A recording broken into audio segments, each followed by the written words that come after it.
Please be seated. Thank you.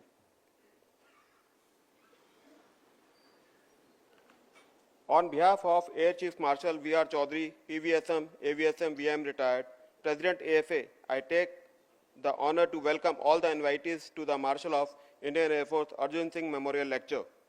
The proceedings of the evening as shown on the screen.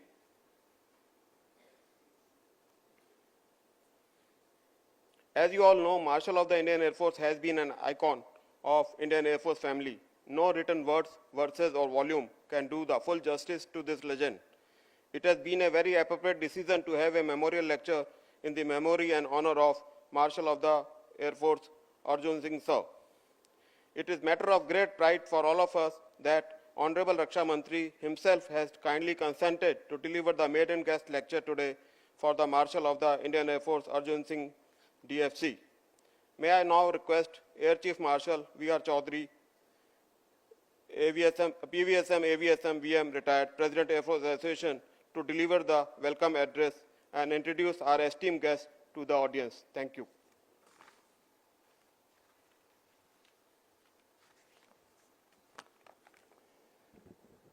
Honorable Raksha Mantri, Shri Rajnath Singh, Chief of Naval Staff, Admiral Dinesh Tripathi, Chief of the Air Staff, Air Chief Marshal A.P. Singh, former chiefs, senior veterans, ladies and gentlemen, good afternoon to all of you.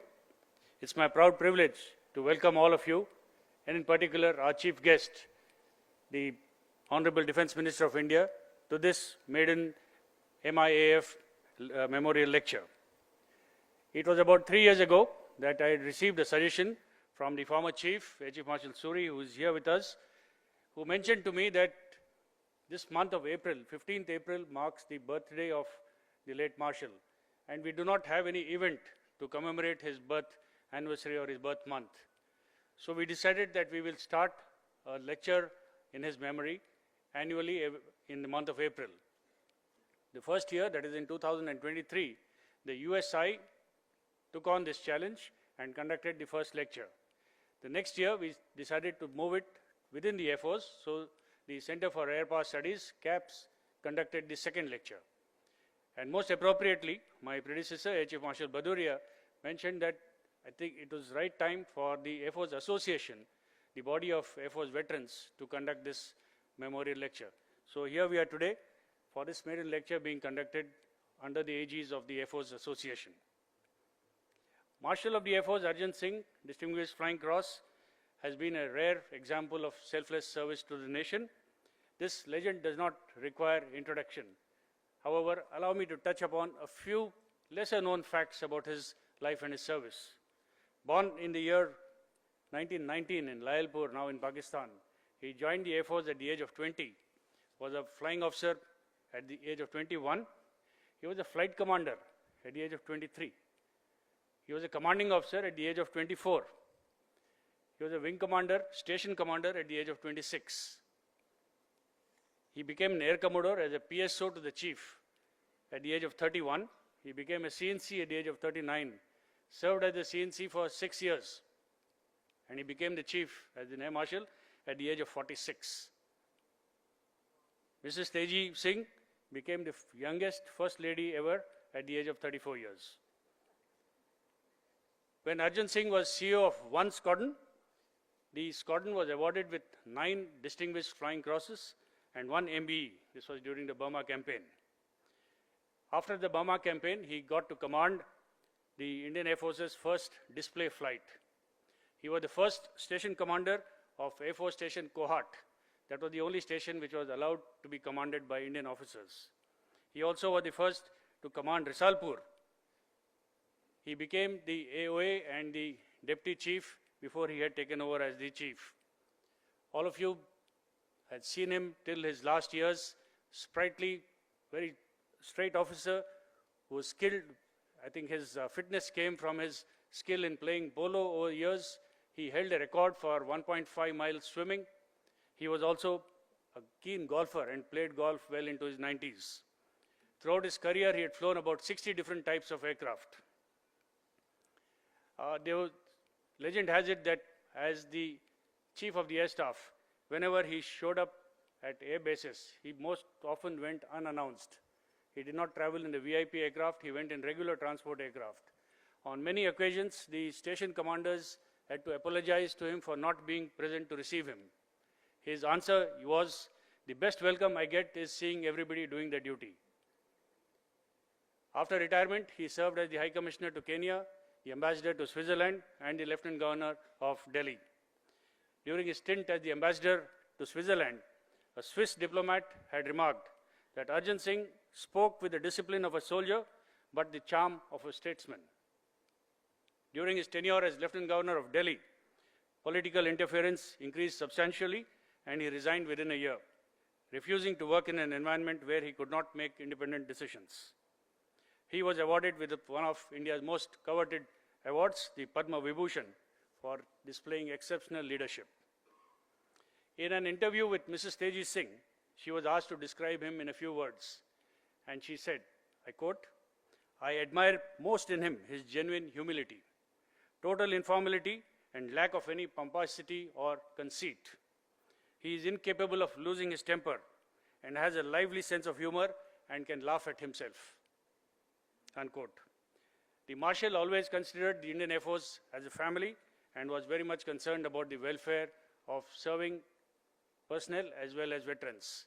In the year 2004, the Marshal and his wife donated a little over 2 crore rupees to form the Marshal of the Air Force and Mrs. Arjun Singh Trust. This trust is being managed by the Air Force Association today and provides financial assistance, scholarships, and aid to needy veterans, air veterans, and their families. A few words about our chief guest today, the Honorable Raksha Mantri, Shri Rajnath Singh. He has been the Defense Minister of India since 31st May 2019. He joined politics in the year 1974. He was elected member of Legislative Assembly from Mirzapur in UP in 1977. He became the state president of the BJP Youth Wing in 1984, the National General Secretary in 1986. He served as the Chief Minister of Uttar Pradesh, the youngest Chief Minister of all times.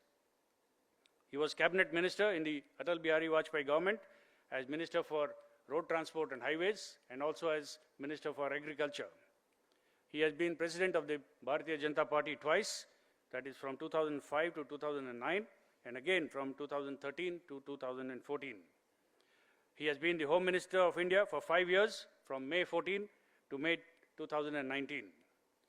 During his present tenure as Raksha Mantri, modernization and indigenization has got unprecedented impetus, thereby reducing the foreign imports of weapon systems. Atmanirbharta has been one of his key result areas. Ladies and gentlemen, without much ado, I once again extend a hearty welcome to our honorable chief guest and request him to deliver his address. Sir.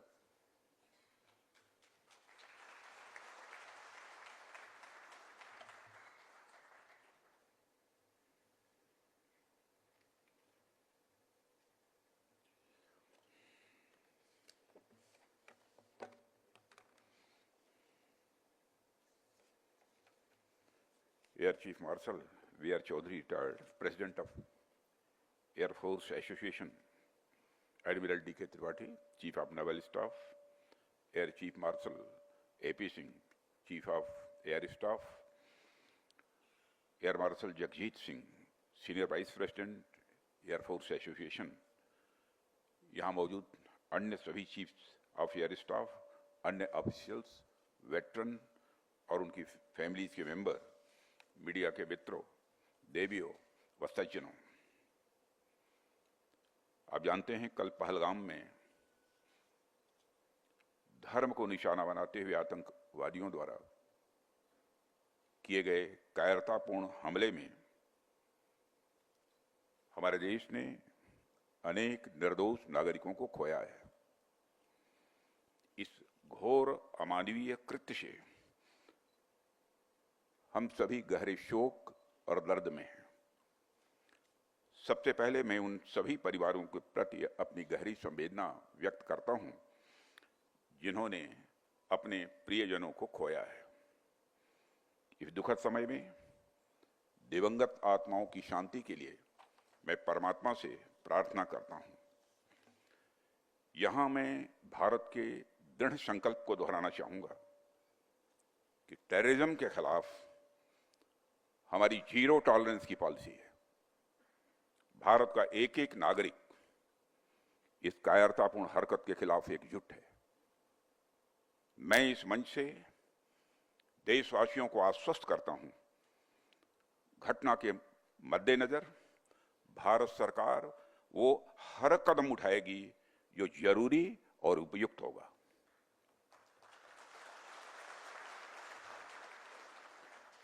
और हम सिर्फ उन लोगों तक नहीं पहुंचेंगे जिन्होंने इस घटना को अंजाम दिया है, हम उन तक भी पहुंचेंगे जिन्होंने पर्दे के पीछे बैठकर हिंदुस्तान की सरजमी पर ऐसी नापाक हरकतों की साजिशें रची हैं। भारत एक इतनी पुरानी सभ्यता और इतना बड़ा देश है जिसको ऐसे किसी भी आतंकी गतिविधियों से किसी भी सूरत में डराया नहीं जा सकता।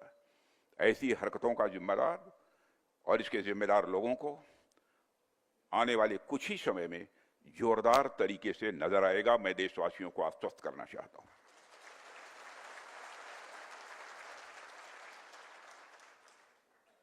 साथियों, आज आप लोगों ने जो आयोजन किया है उसमें सबसे पहले मैं marshal of the Indian force Arjan Singh ji की स्मृति को नमन करता हूं और उनको अपनी हार्दिक श्रद्धांजलि अर्पित करता हूं।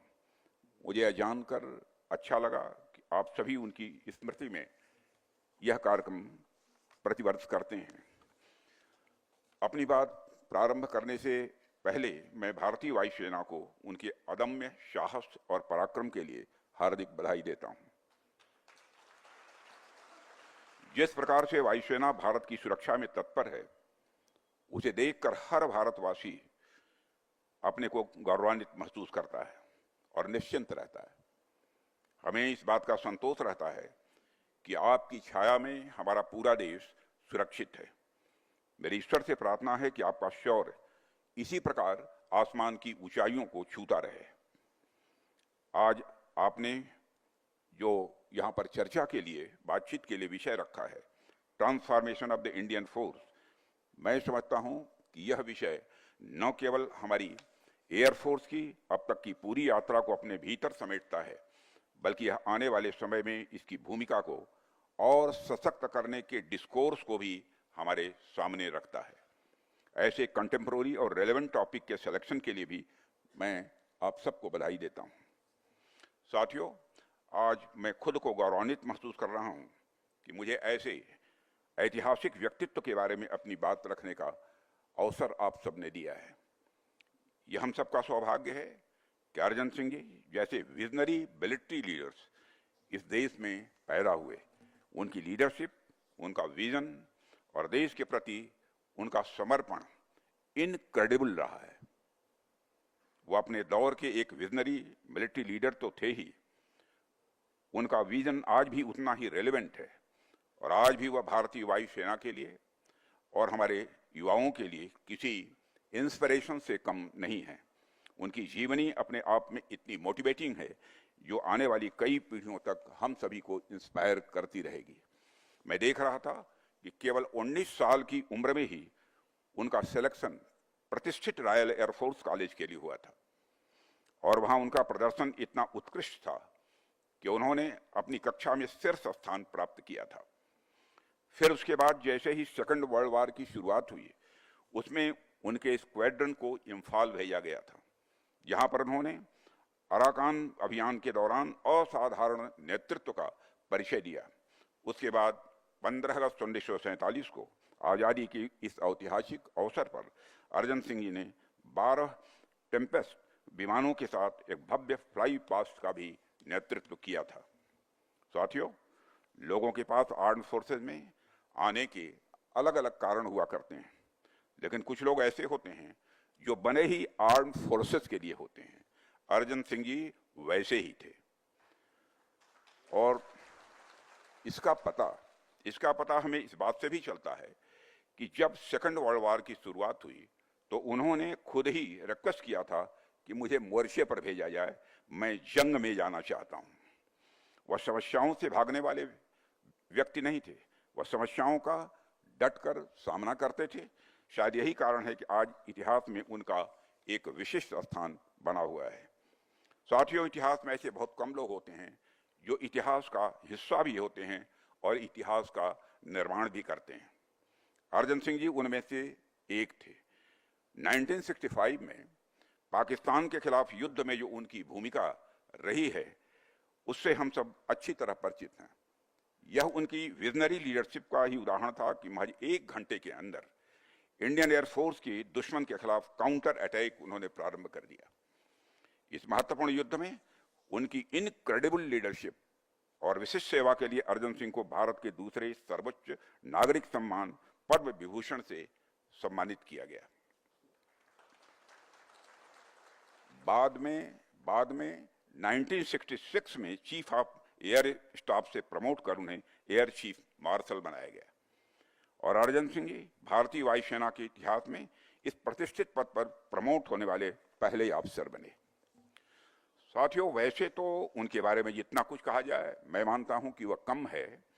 उनके बारे में कई आर्टिकल्स भी लिखे जा सकते हैं, कई किताबें भी लिखी जा सकती हैं, कई इंडिपेंडेंट लेक्चर्स भी किए जा सकते हैं, फिर भी कुछ बहुत सारी बातें छूट जाएंगी क्योंकि उनका जो व्यक्तित्व था और उनके काम का जो दायरा था वह इतना विस्तृत था कि उसे कुछ शब्दों में बात पाना यह लगभग असंभव है।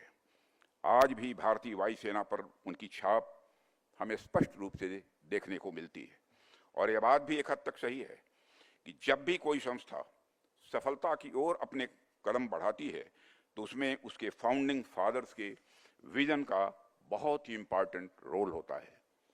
जो विजन, जो इथोस उन्होंने हमें दिया था वह आज इंडियन एयरफोर्स के प्रोफेशनलिज्म और परफॉर्मेंस में स्पष्ट रूप से दिखाई देता है। आज यदि हमारी सेना दुनिया की सशक्त वायु सेनाओं में से एक है तो इसके पीछे कहीं न कहीं उनके विजन का एक बहुत महत्वपूर्ण योगदान है। साथियों, जब भी मैं इंडियन फोर्स से जुड़े हुए किसी इवेंट में आता हूं तो स्वाभाविक रूप से मेरे जहन में वायुसेना का इतिहास चलने लगता है। इंडियन एयर फोर्स की यात्रा अपने आप में एक कहानी है।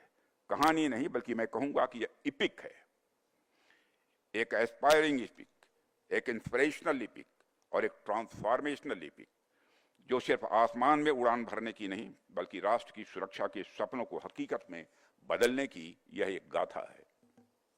साथियों, आप जानते हैं कि इंडिपेंडेंस के बाद किन परिस्थितियों में हमारी एयरफोर्स आगे बढ़ी है। कितने कम रिसोर्सेस के साथ हमने एक नई शुरुआत भी की है। न जाने कितनी कठिनाइयां हम सबको झेलनी पड़ी हैं, लेकिन उन तमाम समस्याओं को झेलने के बाद भी हमारी एयरफोर्स कहीं रुकी नहीं, कहीं थमी नहीं, बल्कि लगातार और सशक्त होती चली गई। इसमें नए नए मजबूत विंग्स जुड़ते गए। 1965 की जंग हो या 1975 की जंग हो, गोवा लिबरेशन ऑपरेशन या फिर 1999 की कारगिल वार हो, ऐसे अनेक मौके आए हैं जहां इंडियन फोर्स एक डिसाइसिव फैक्टर के रूप में उभरी है। आज स्थिति यह है कि हम दुनिया की सबसे ताकतवर फोर्सों में से एक हैं। आज हमारी एयरफोर्स बेहद मजबूती के साथ हमारे नेशनल सिक्योरिटी के लिए एक स्ट्रांग पिलर के रूप में काम कर रही है। साथियों, यह कहने की आवश्यकता नहीं है कि नेशनल सिक्योरिटी किसी भी देश के लिए सबसे महत्वपूर्ण यह मुद्दा हुआ करता है। कोई भी राष्ट्र तभी विकास कर पाता है जब उसकी सीमाएं सुरक्षित हों और जब वह आंतरिक रूप से सिक्योर हो। और मुझे इस बात की प्रसन्नता है कि नेशनल सिक्योरिटी को इन्हांस करने की दिशा में मुझे भी कुछ न कुछ अपना योगदान करने का अवसर मिला है। पहले गृह मंत्री के रूप में और अब रक्षा मंत्री के रूप में मेरा प्रयास रहा है कि भारत की सुरक्षा व्यवस्था को लगातार सुदृढ़ रखा जाए। यह विषय हमेशा मेरे मन के करीब रहा है। अपने इस प्रयास के दौरान मेरी अपनी एक समझ बनी कि नेशनल सिक्योरिटी को लेकर मेरा खुद का एक अलग विजन बना है और अपनी उस समझ और विजन के आधार पर मैंने बहुत सी बातें सीखी भी हैं यहाँ आकर 11 वर्षों के अंदर। और अब उन्हीं को आधार बनाकर मैं अपनी तरफ से कुछ बातें आपके सामने भी यहाँ रखना चाहूँगा। आज कंटेम्प्रेरी वर्ल्ड में हो रहे दो प्रमुख चेंजेस पर मैं आपसे खास बातचीत करना चाहूंगा। इन दोनों चेंजेस ने आज विश्व को एक ऐसे डायनेमिक और अनसर्टेन दौर में लाकर खड़ा कर दिया है जो पहले कभी नहीं था। पहला मुद्दा है कि दुनिया भर में जियो पॉलिटिक्स और जियो स्ट्रेटेजिक तरीके से जो बदलाव आ रहे हैं और जिस तरह से पावर इक्वेशंस में परिवर्तन हो रहे हैं वह हमारे सिक्योरिटी पर्सपेक्टिव को किस प्रकार प्रभावित करते हैं, उन्हें हमें किस तरह से देखना चाहिए। और दूसरा मुद्दा यह है कि टेक्नोलॉजी के क्षेत्र में हो रहा ट्रांसफॉर्मेशन हम पर किस तरह से असर डाल रहा है। मैं पहले मुद्दे से अपनी बात की शुरुआत यहां करना चाहूंगा। साथियों, आज अगर हम पूरी दुनिया को एक हॉलिस्टिक नजरिए से देखें तो हमें कई सारे परिवर्तन दिखते हैं। यदि पिछले कुछ वर्षों की बात की जाए तो यह परिवर्तन और तेज हुए हैं। एक तरफ तो कई पुराने सिक्योरिटी अरेंजमेंट्स में तनाव की स्थिति दिख रही है, कई पुराने इंटरनेशनल अलायंसेस टूटते हुए दिखाई दे रहे हैं, तो दूसरी तरफ कुछ नए नए स्ट्रेटेजिक इक्वेशन या अलायंसेस बनते हुए भी हमें दिखाई दे रहे हैं। यह जो फ्लूइड ग्लोबल ऑर्डर है, इसके कई सारे इम्पैक्ट भी हमें देखने को मिल रहे हैं। इसके जो इकोनॉमिक इफेक्ट हैं वह एक पूरा अलग विषय है, लेकिन मैं यहां आपसे इस फ्लूइड ग्लोबल ऑर्डर के सिक्योरिटी सिनेरियो पर बात करूंगा जो हमारे अपने नेशनल सिक्योरिटी इंटरेस्ट से जुड़े हुए हैं। साथियों, अभी कुछ वर्ष पहले तक वैश्विक सुरक्षा को अलग अलग खेमों में बटा हुआ देखा जाता था। उन अलग अलग खेमों के अनुसार हमारी सिक्योरिटी पॉलिसी भी इन्फ्लुएंस स्वाभाविक रूप से होती रहती थी। हालांकि भारत का हमेशा से एक पॉजिटिव इंस्टांस रहा है। भारत कभी किसी गुट या किसी खेमे का सदस्य नहीं रहा है। हमने हमेशा अपनी सॉवरेन और इंडिपेंडेंट पॉलिसीज का निर्माण किया है और उसे अपनाया भी है। लेकिन आज की दुनिया थोड़ी अलग है। आज आप देखिए कि 21वीं सदी को एशिया की सदी कहा जाता है।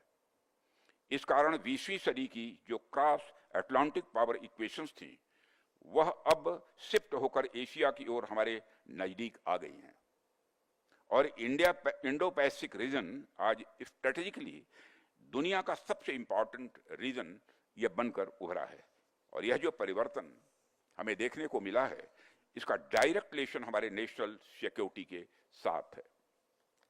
मेरे कहने का यह अर्थ है कि in shifting geo strategic equations का हमारी नेशनल सिक्योरिटी के साथ जितना डायरेक्ट इंटरेस्ट आज है उतना पहले कभी नहीं था। और यह जियो स्ट्रेटेजिक अनसर्टेनिटीज हमारी नेशनल सिक्योरिटी के लिए किस प्रकार के चैलेंजेस ला रही है और हम इन्हें किस प्रकार से हैंडल करने के लिए तैयार हैं, यह आज हमारे सामने एक प्रमुख मुद्दा है।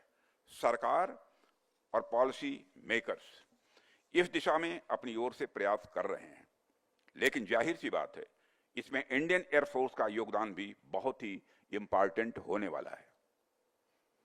साथियों, जो दूसरा महत्वपूर्ण मुद्दा है वह टेक्नोलॉजिकल ट्रांसफॉर्मेशन का है। अभी मैंने जिन परिवर्तनों की बात नेशनल सिक्योरिटी के मद्देनजर की है उसी प्रकार के परिवर्तन डिफेंस टेक्नोलॉजी के क्षेत्र में भी हमें स्पष्ट रूप से दिख रहे हैं। बल्कि मैं तो यह कह सकता हूं टेक्नोलॉजी के क्षेत्र में जो परिवर्तन हो रहे हैं वह बाकी सारे परिवर्तनों से कहीं अधिक तेजी से हो रहे हैं। पूरी दुनिया ने पिछले 200-300 वर्षों में जितनी प्रोग्रेस नहीं की उससे कहीं ज्यादा टेक्नोलॉजिकल प्रोग्रेस पिछले 15-20 वर्षों में हमको देखने को मिली है। इतनी तेजी से तो इंसान तक नहीं बदले जितनी तेजी से टेक्नोलॉजी बदल रही है। आज दुनिया के अलग अलग क्षेत्रों में कॉन्फ्लिक्ट्स चल रहे हैं। यदि आप उन पर नजर डालें तो आपको एक कॉमन बात देखने को मिलेगी, वह यह है कि टेक्नोलॉजी की वजह से वारफेयर के तरीके अब कहीं ज्यादा तेजी से बदलते नजर आ रहे हैं। वारफेयर में अब ज्यादा या अनप्रेडिक्टेबिलिटी और लिथैलिटी दोनों को मिल रही है। वैसे तो डिफेंस टेक्नोलॉजी लैंड, मैरीटाइम तथा एयर सभी डोमेन्स में परिवर्तन ला रही है, परंतु एयरफोर्स में इन परिवर्तनों का इंपैक्ट कहीं ज्यादा दिखाई दे रहा है। टेक्नोलॉजी आज हमारे एरियल वारफेयर के नेचर और कैरेक्टर में लगातार यह बदलाव ला रही है। आज का एरियल कम्बैट डोमेन जमीन से कुछ फीट ऊंचाई से लेकर स्पेस डोमेन तक फैल चुका है। सर्वेलेंस ड्रोन से लेकर स्पेस मिलिट्री स्टेशन तक न सिर्फ एरियल कम्बैट डोमेन में विस्तार हुआ है, बल्कि इसकी कॉम्प्लेक्सिटी में भी हाल के समय में बहुत ज्यादा बढ़ोतरी भी हुई है। इसमें हमें आश्चर्य भी नहीं करना चाहिए, क्योंकि यह पूरा युग ही टेक्नोलॉजी के क्षेत्र में रिवॉल्यूशनरी ब्रेक थ्रो का युग है। आए दिन हमें ऐसे ऐसे टेक्नोलॉजिकल इक्विपमेंट्स देखने को मिलते हैं जो महज कुछ महीने या कुछ वर्षों पहले तक एग्जिस्ट ही नहीं करते थे। आर्टिफिशियल इंटेलिजेंस या फिर उसके कई सारे एप्लीकेशंस ने आज पूरी दुनिया में तहलका मचाया हुआ है। साथियों, डिफेंस के क्षेत्र में भी आर्टिफिशियल इंटेलिजेंस का रोल तेजी से बढ़ा है और बढ़ने वाला है। आर्टिफिशियल इंटेलिजेंस के अलावा hypersonic directed energy weapons, quantum computing इत्यादि ने भी वारफेयर को और ज्यादा अनसर्टेन बना दिया है। आर्टिफिशियल इंटेलिजेंस और मशीन लर्निंग जैसे फ्रंटियर टेक्नोलॉजीज का मिलिट्री ऑपरेशन में इस्तेमाल भी यह एक चैलेंज लेकर आया है। अनमैन्ड एरियल व्हीकल का मिलिट्री रोल में इस्तेमाल भी एक चैलेंज पेश कर रहा है। साइबर और स्पेस तथा इस तरह के अनेक टेक्नोलॉजी ने वारफेयर में एक नया अनकन्वेंशनल कंपोनेंट जोड़ा है।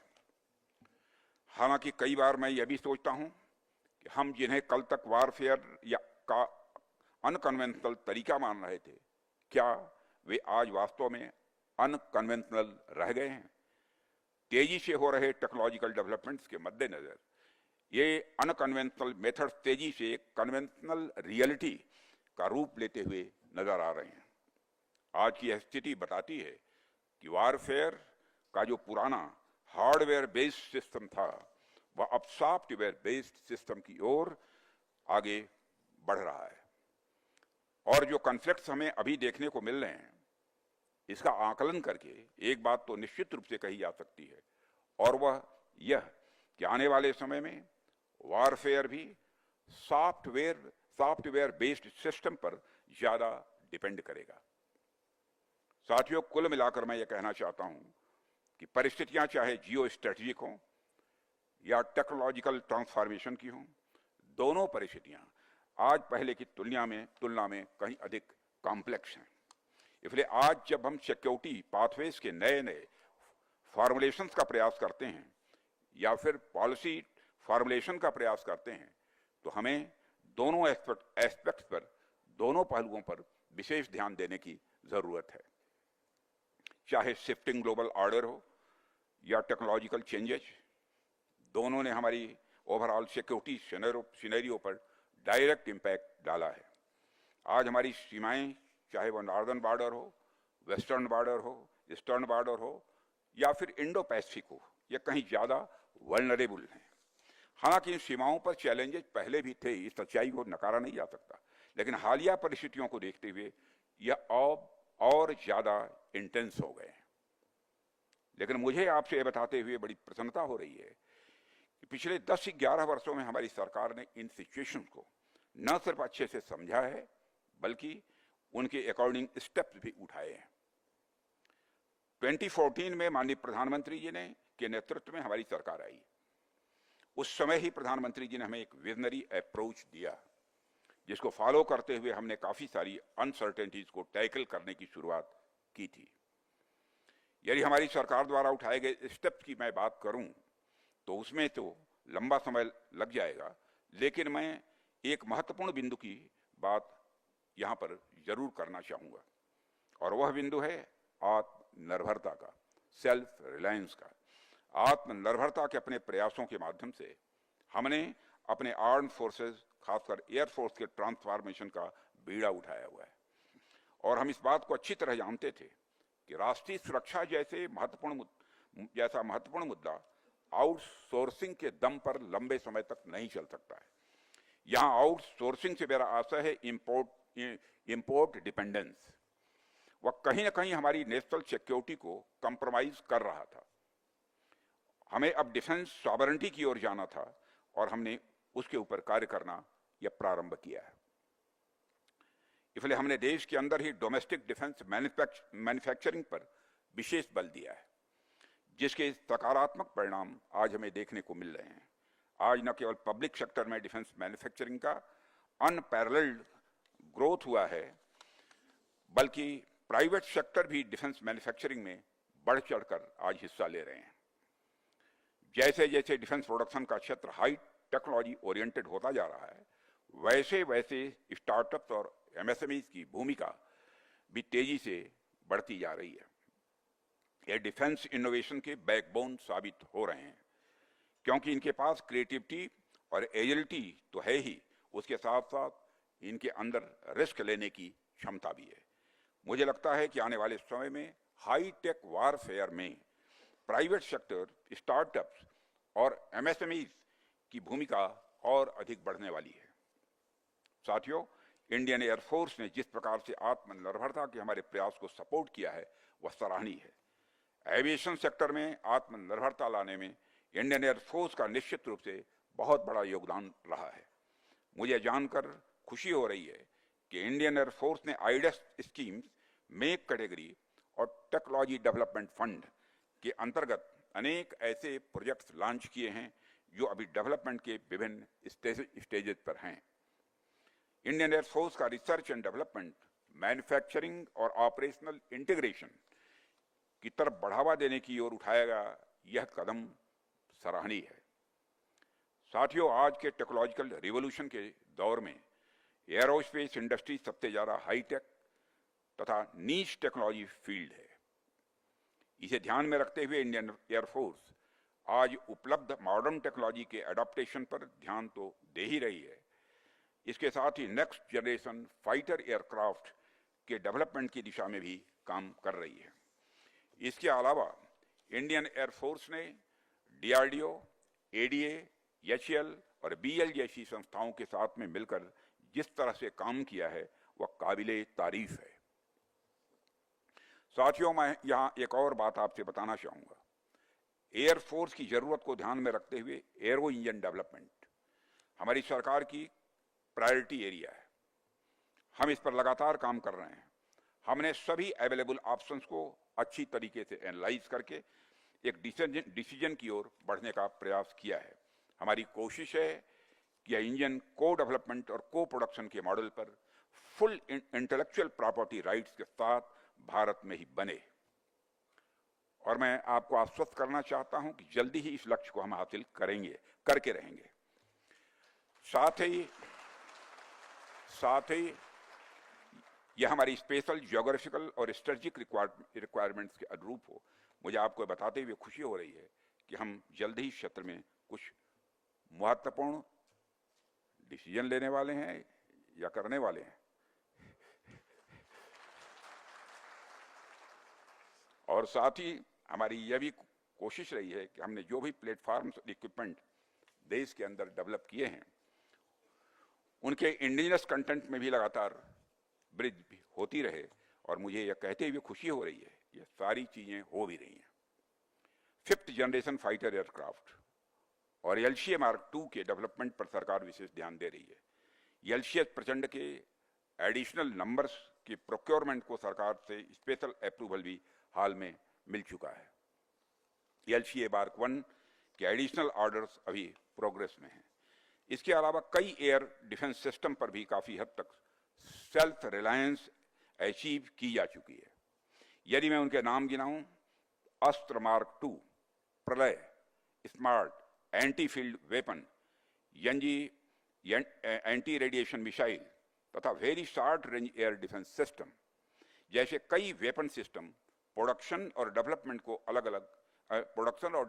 के अलग अलग स्टेजेस पर ये हैं।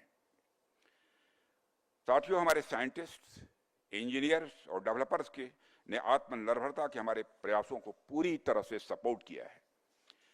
तेजस light combat aircraft, Dhruv advanced light helicopters, light utility helicopter Prachand, Akash और ब्रह्मोस एयर डिफेंस वेपन्स जैसे इक्विपमेंट भारतीय डिजाइनर्स, इंजीनियर्स और साइंटिस्ट की कैपेबिलिटी के शाइनिंग एग्जाम्पल्स हैं।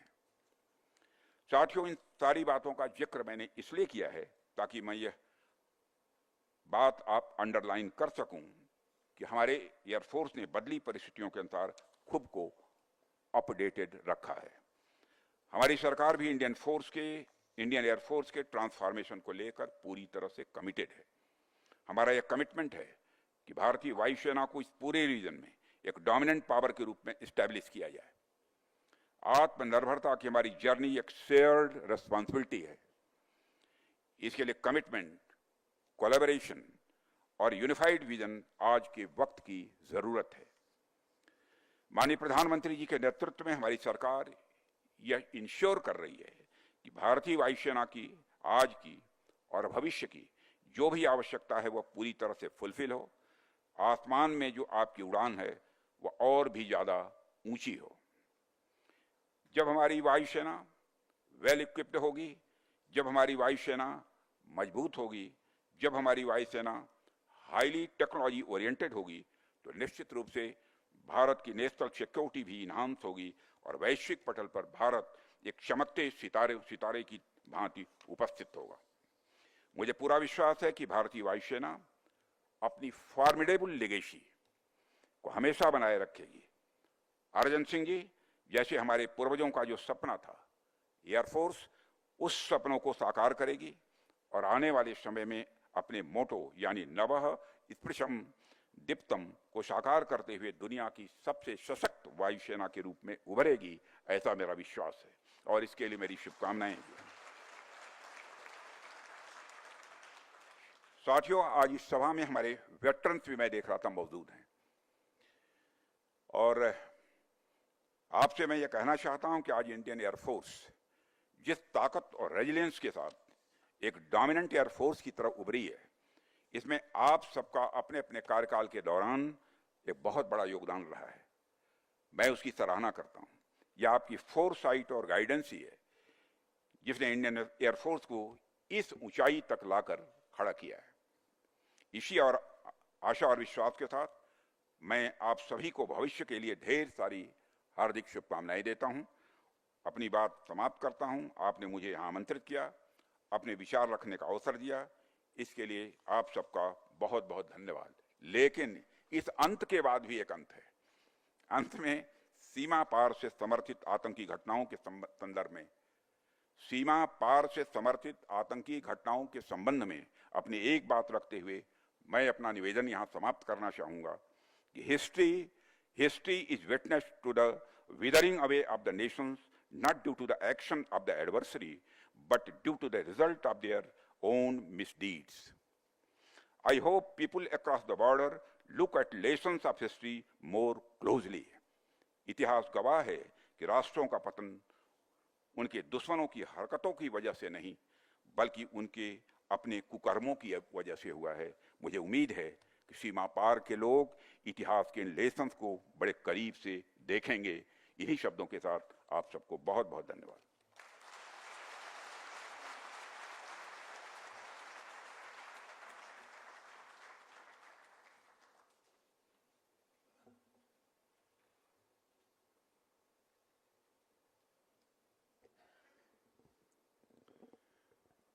Sir, thank you very much sir. जो हमारे यूनिफॉर्म वाले लोग यहाँ बैठे हैं उनके लिए आपने बहुत हौसला अफजाई के शब्द बोले हैं, हम इसके लिए आपके आभारी हैं। कुछ सीनियर्स यहाँ पर बैठे हैं जिनको मार्शल के साथ काम करने का सौभाग्य प्राप्त हुआ होगा और